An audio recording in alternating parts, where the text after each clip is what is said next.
untuk guru ikhlas, dan akan masa letak gambar itu akan bagi masa sepanjangnya lah. Tapi kalau sekiranya nanti dah gambar-gambar masa itu dah gambar sangat, itu saya potong lah sikit-sikit.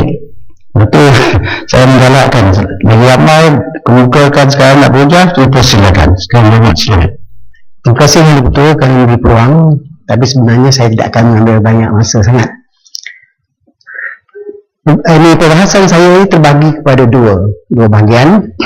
Pertama ialah mengukuhkan beberapa pandangan yang umum, dan bahagian keduanya saya akan cuba secara khusus pergi kepada peruntukan-peruntukan tambahan yang telah dibuat. Berhubungan bahagian pertama, ada 5 perkara yang hendak saya sebutkan. Pertama ialah kita lihat bahawa tambahan bekalan ini ialah kira-kira sebanyak 15 bilion daripada sekarang ini jumlah 216 bilion. Secara mental dapat saya lakukan kira-kira ini lebih daripada 7%. Berarti penambahan ini akan meningkatkan lagi defisit yang dihadapi oleh kerajaan dalam soal belanjawan. Selama lebih 15 tahun defisit tidak dapat dikurangkan dan tidak ada lagi untuk dihapuskan, dan tiap-tiap kali kita mengadakan bekalan tambahan, maka defisit akan meningkat. Saya tidak misalnya secara mutlak menolak perlunya ada bekalan tambahan, tapi asas tambahan itu hendaklah kuat, dan saya nampak ada asas-asasnya yang tidak begitu kuat dalam tambahan ni, dalam defisit ni. Bukan saja soal bekalan tambahan ini yang akan meningkatkan defisit, bahkan ada perkara lain. Nah, ini saya pergi pada yang kedua, iaitu laporan audit negara. Itu dibekalkan dengan begitu tebal sekali laporan audit negara, dan saya tak tahu sama ada dapat dibaca atau tidak, masanya ada atau tidak. Tapi meninjau komen-komen yang dibuat oleh kementerian dan jabatan-jabatan tertentu, kita nampak bahawa memang berlaku banyak perkara yang berulang-ulang tiap-tiap tahun. Saya dalam dewan ini sudah hampir 4 tahun, dan saya rasa tiap-tiap tahun masalah yang sama ditimbulkan, janji yang sama dibuat, akan tetapi tidak ada usaha sebenarnya yang berkesan untuk mengatasinya. Misalnya kita diberitahu kali ini tentang betapa tingginya harga yang dikenakan kepada setengah-setengah barang, jam umpamanya. Selain dari itu, ada juga harga-harga yang berlainan bagi barang yang sama, seperti CCTV. Perkara ini berlaku dulu, sekarang ini berlaku. Perkara ini janjikan untuk diatasi, tapi sekarang berulang sekali lagi. Jadi saya ingin tahulah apa kerajaan, apa kementerian, apa jawatan Perdana Menteri, Thomas Kayu, Jawatan Keuangan akan melakukan secara efektif untuk memastikan tahun hadapan, kalau tidak dapat luput semua ini sekali, sekurang-kurangnya bisa berkurangan. Sebab apabila harga yang terlalu tinggi, berganda-ganda 5-10 kali ganda daripada harga pasaran, dikemukakan kepada sebagai perbelanjaan, maka ini tentulah akan meninggikan defisit berterusan. Perkara ketiga ialah, dan ini berkaitan juga dengan peningkatan defisit, berkaitan dengan adanya pembayaran yang lebih besar dibuat daripada yang ditetapkan. Ini berlainan dengan benda-benda kecil yang saya sebut tadi, yang ada dalam belanjawan. Tapi ada juga belanjawan yang termasuk dalam sistem keuangan negara ini, yang kadang-kadang tidak dapat kita boleh terima. Saya tidak dapat kita terima dengan akal yang munasabah. Saya ambil contoh misalnya MRT. memanglah tidak termasuk dalam belanjawan, tapi ia termasuk dalam sistem keuangan negara. Pada mula-mulanya, setahu saya, seingat saya, ialah MRT ini meliputi untuk Kuala Lumpur dan Pulau Pinang untuk menambah baik sistem transport di tempat ini. Dan perbelanjaan yang dianggarkan pada waktu itu ialah sebanyak 25 bilion. Akan tetapi sekarang ini penambahbaikan sistem pengangkutan ditumpukan terutama sekali kepada wilayah Kuala Lumpur besar ini nama dengan izin Bigger Kuala Lumpur Bigger, kalau tak ingat lah. Dan apa ni kita nampak misalnya belanjanya satu ketika diberitahu sudah meningkat kepada 50 bilion. Dan akhir-akhir ini saya mendapat maklumat, dan saya ingin maklumat ini kalau boleh dipastikan, disahkan oleh pihak kementerian, iaitu perbelanjaannya sudah meningkat kepada 90 bilion. Jadi bagaimanakah dalam masa yang singkat begitu tinggi sekali peningkatan harga projek yang seperti itu? Dan ini tentu sekali akan melibatkan bukan saja soal hutang yang berpanjangan, yang berat tanggungan kerajaan, bahkan juga ia boleh menimbulkan berbagai-bagai persoalan. Adakah penambahan ini kerana betul-betul harga barang yang naik, atau betul-betul pampasan yang harus dibayar, ataupun kerana ada elemen commission dan sebagainya yang melibatkan angka-angka yang besar.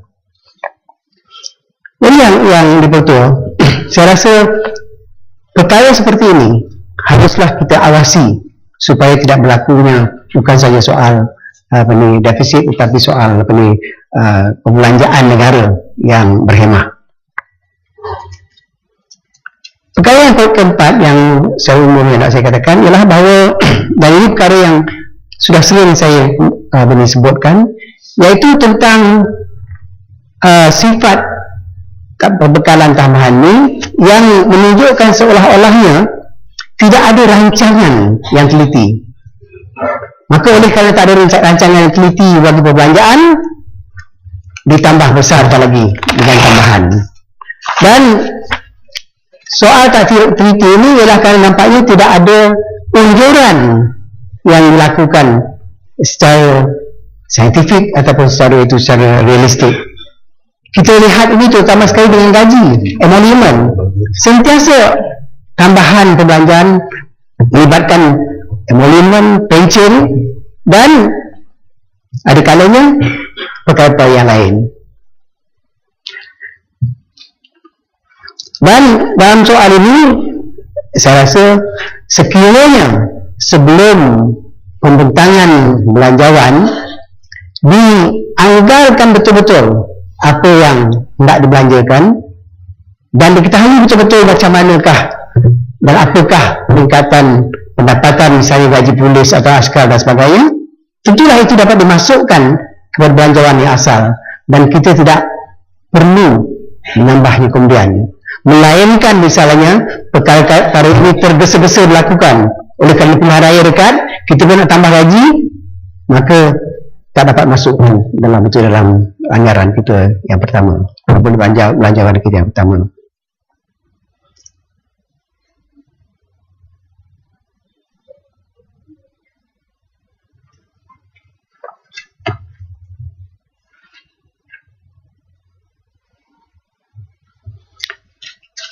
Yang kelima dan akhir tentang komen umum saya ini ialah wujudnya angka-angka yang menunjukkan bahawa tambahan yang diminta itu jauh lebih besar daripada angka yang diluluskan, anggaran yang diluluskan. Dan saya tak tahu macam mana ini boleh berlaku. Anggaran sepatutnya jauh lebih daripada tambahan. Tambahan itu harus lebih kecil lah daripada anggaran, tapi ini jauh lebih besar. Dan hal ini saya harap akan dapat diterangkan dan saya akan kemukakan secara terperinci bila saya membincangkan bahagian kedua. Sekarang izinkan saya yang kedua pergi kepada bahagian kedua. iaitu secara terperinci. Yang pertama ialah perbendaharaan, iaitu bayaran pampasan. Sebanyak 88 juta dan waran khas yang dikeluarkan untuk membayar 86 juta adalah untuk pension, allowance bersara, adalah untuk bayaran tuntutan dan pampasan atas perintah mahkamah. Jadi artinya 88 juta adalah untuk pampasan dan bayaran melalui mahkamah. Saya ingin tahu berapakah jumlah bayaran pampasan yang terbesar dan kepada siapa. Dan selain itu, berapakah kes-kes yang kita kalah di mahkamah sehingga kita terpaksa membayar pampasan-pampasan tersebut. Yang kedua ialah T14, iaitu pension, allowance bersara dan ganjaran. Sekali lagi sini kita dapati bahawa hampir sama banyaknya, iaitu 800 juta adalah dimohon untuk bekalan tambahan. Anggaran belanjawan yang telah diterima ya kira-kira 1 bilion. Jadi ini tambahan sebanyak 80%. Hakikat ini menjelaskan lagi apa yang saya sebut secara umum tadi, bahawa seolah-olah tidak ada perancangan, tidak ada unjuran yang dilakukan, maka sehingga kita terpaksa membuat tambahan yang besar untuk ganjaran tambahan, pension dan yang lain-lain tadi.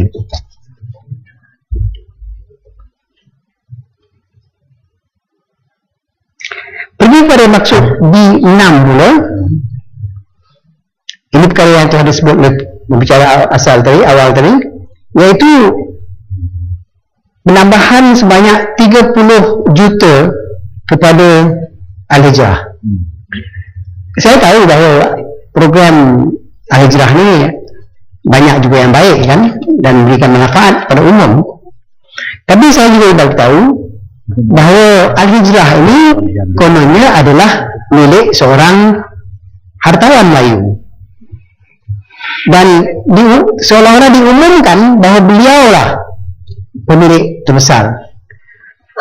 Dalam tambahan dalam bekalan tambahan yang lalu, saya ingat bahawa jumlah 30 juta telah diperuntukkan sebagai tambahan untuk Al-Hijrah.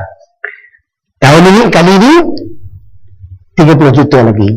Jadi adakah berarti tiap-tiap kali nanti akan dibayar, ataupun tiap-tiap tahun dibayar peruntukan sebanyak 30 juta kepada Al-Hijrah ini? Ini saya rasa perlu dijelaskan juga. Ataupun adakah misalnya perkara ini akan berlaku sekali dua ini saja sebagai permulaan, dan akhirnya nanti boleh Al-Hijrah berjalan terus dengan menanggung pembelanjaan sendiri, atau ditanggung sebagai orang yang dikatakan sebagai sponsornya.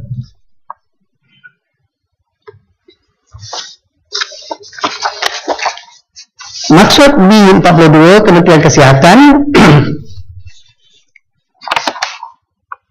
bagi rawatan perubatan, dan ini ialah berkaitan dengan perkhidmatan dan bekalan, terutama sekali ubatan-ubatan. Memanglah perlu kadang-kadang ditambah belanja seumpama ini, tetapi saya ingin juga membuat peringatan bahawa jikalau TPPA diluluskan, maka harga ubat-ubatan akan bertambah mahal. Sebabnya ialah ubatan yang ubatan yang boleh kita dapat murah sekarang ini akan naik harganya, kerana tidak dibenarkan ubatan-ubatan yang disebut sebagai saya tak ingat perkataannya bukan, sebagai generic medicine.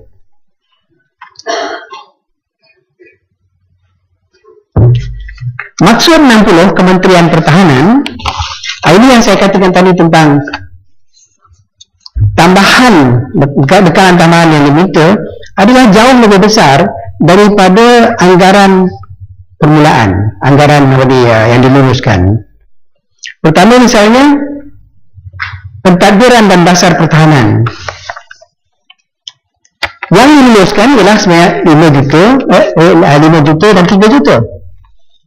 Tapi bekalan yang nak ditambah ialah sebanyak 66.5 juta dan 22 juta.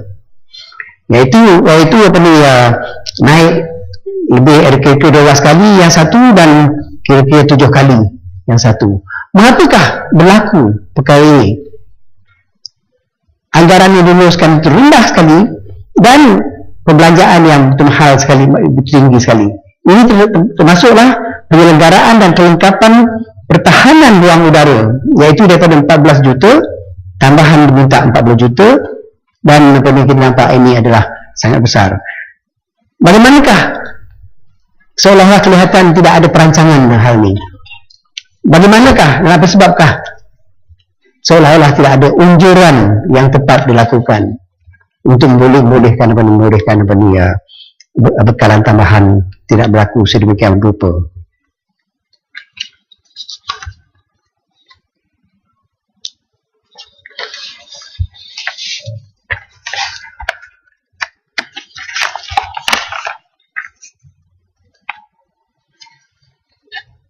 Akhir sekali yang dipertua, saya lihat bahawa peruntukan terutama sekali untuk menaikkan gaji polis, askar dan sebagainya melibatkan perbelanjaan sebanyak 3 bilion. Saya gembira kerana adanya usaha untuk menaikkan, ada langkah untuk menaikkan gaji ini.